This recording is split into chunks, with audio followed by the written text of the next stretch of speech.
Chapter 310 Royal Family. Relying on his mid-foundation establishment Cultivation, Han Li was able to activate the treasure talisman several times faster than when he was a Qi condensation cultivator. After a short moment, the azure talisman in his hand turned into a several-inch-long azure jade rod that sparkled exquisitely and flowed with glimmering light. At this moment, the combined magic power of the four friends of Meng Mountain had reached its limit. The aggressive swipes of the man transformed into a demon were like repeated hammer strikes against the white scale shield, leaving the four friends exhausted with pale gray complexions. "Senior, hurry." The dark-faced old man saw Han Li's talisman transform and couldn't help but anxiously urge him. Han Li did not have the time to pay attention to the old man. Instead, after he saw the transformed demon repelled by the light beam attacks, he immediately poured all of the spiritual power in his body into the jade rod. In an instant, the small jade rod floating above his hand released a dazzling blue radiance. It split in two, then 2 to 4 and 4 to 8. In the blink of an eye, it transformed into several hundreds of similar small rods. Each rod released a rumbling hum and continuously trembled as they revolved around Han Li. This astonishing scene rendered the four friends of Meng Mountain speechless. They believed it to be an illusion, not daring to trust what they saw with their own eyes. Without the slightest of delay, Han Li pointed at the transformed demon with a solemn expression. Then, like a bursting dam, the densely packed small rods immediately shot forth in a fierce, grand charge. Although the mind of the former large bald man wasn't clear, as he faced the assault of Han Li's treasure talisman, he seemed to realize the situation was far from good. Dread appeared on his face. With a flash of red light, he madly galloped away like a shooting star at a speed no slower than the divine wind boat. This scene left Han Li stunned and hesitant. The other party had already run over 300 meters away. Han Li could only see the distant fleeing figure from behind. With a sigh, Han Li didn't give chase. Instead, he lightly waved his hand, causing the jade rod talisman treasure to withdraw and converge into an azure talisman, floating back to his hand. It wasn't as if he didn't want to prevent future problems. However, the remaining uses of the jade rod talisman treasures were limited. If he were to pursue and tangle with him for a long period of time, Han Li didn't know if the treasure talisman would last. Also, with living mouths already in hand, this choice was comparatively more reliable. Seeing such a formidable opponent flee from Han Li, the hearts of the four friends shook as they stood, propping each other up. Seeing that their complexions truly weren't good, after a moment of thought, Han Li took out a small medicine bottle from his storage pouch and handed it over to them. "Everyone take one pill. It will help with your injuries," Han Li said with a slight smile. Regardless of how it was presented, these people had been quite helpful in today's battle. He naturally had to show this to some extent in order to have them know that he wasn't unkind. As expected, the four friends revealed a grateful appearance. The old man then respectfully took the bottle and lightly poured 4 fire-red long-sized medicinal pills into his hand. Upon smelling its medicinal fragrance, his spirit felt roused. As the old man was someone with much experience, he was immediately pleasantly surprised by the great value of the medicine. After he repeatedly expressed his thanks toward Han Li, he took the medicine pill along with the others. Just as the medicine pills entered their stomachs, they immediately scattered, warmly flowing into every inch of their bodies. This caused their injuries to feel much lighter, and they felt great joy. "Let's leave.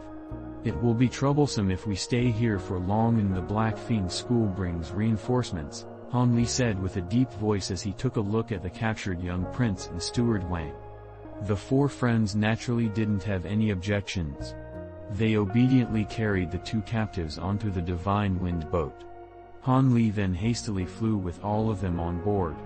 The sky above the ruined temple regained peace once more. No one would have been able to tell that a fierce battle between cultivators had occurred here. Han Li and company returned to the Qin residence without a problem and directly descended to their dwelling. Fearing that any delay would bring trouble, Han Li made a change of plan and started to interrogate the young prince and the steward that very night. Han Li planned to personally interrogate the young prince and hand Chief Steward Wang to the four friends. He was convinced that with the dark-faced old man's shrewd ruthlessness, he should receive a satisfactory result. To make cultivators tell the truth was a comparatively more difficult matter for others.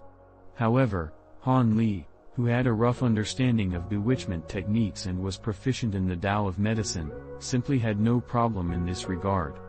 This was especially apparent with such a large difference in cultivation. Although the young prince had started by absolutely refusing to open his mouth, completely unwilling to answer Han Li's mild questioning, Han Li force-fed the young prince a medicinal liquid with no trace of politeness. As a result, the prince grew dizzy, and his mind sank into delusion. Soon after, Han Li used a common bewitchment magic technique, Hypnotic Eye, and smoothly took control of his mind. Afterwards, the prince obediently answered Han Li's questions like a puppet. Hearing the young prince's account, Han Li's appearance changed without end.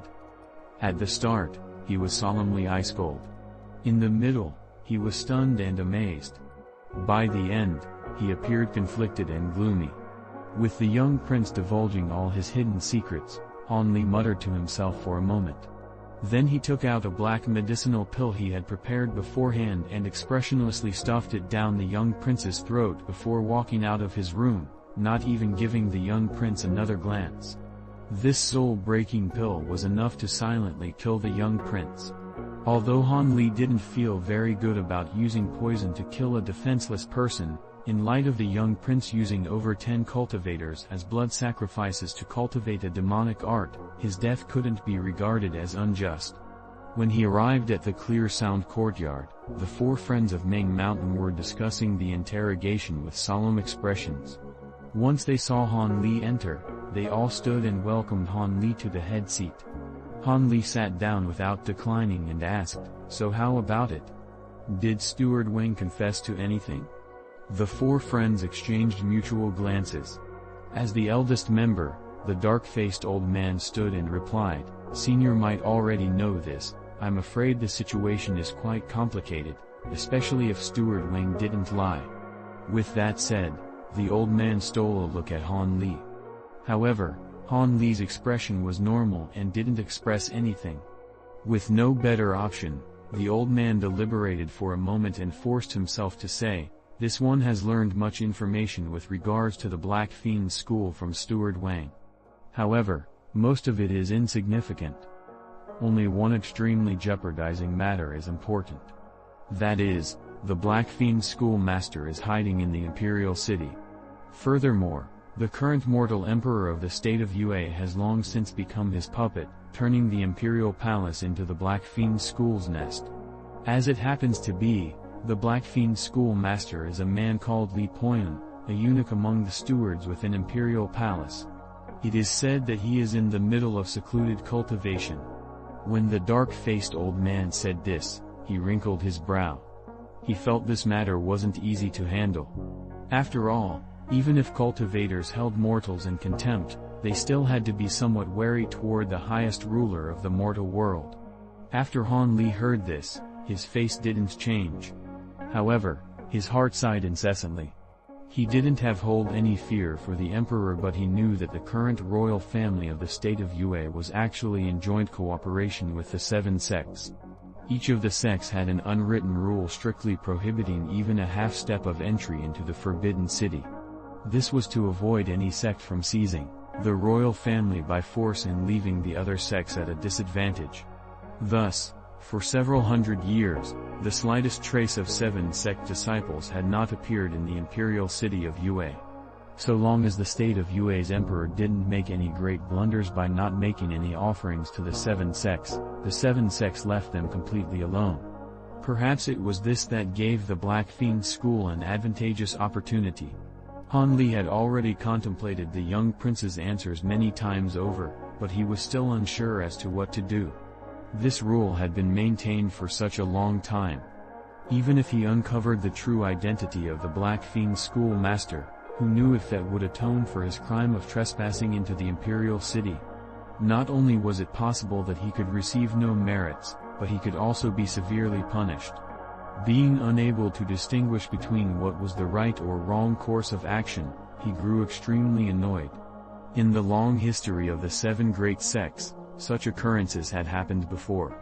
There were times when the authority of some rules was far more important than the rightness or wrongness of the matter and simply couldn't be broken in the slightest, causing Han Li to feel greatly afraid of the consequences. He wasn't someone who wished to expend effort only to receive an undesired outcome. But returning to the main topic at hand, being able to discover the true identity of the Black Fiend schoolmaster so easily was truly unexpected. However, this was just a chance coincidence. According to the young prince's knowledge, even Foundation establishment altar lords hadn't seen the appearance of the schoolmaster before and didn't know of his origins. These two were of the few individuals who knew the Black Fiend schoolmaster's identity. This was completely because Steward Wang and the young prince had a rather familiar relationship to the Black Fiend schoolmaster. One of them was the Black Fiend schoolmaster's older cousin and had saved his life before. The other was his only official disciple and received no small amount of favor. With such intimate relationships, they were able to know the true identities of many important figures. Otherwise, in such a large city such as Yujing, how could two among many of the school's Qi condensation disciples hold such influential positions in the school?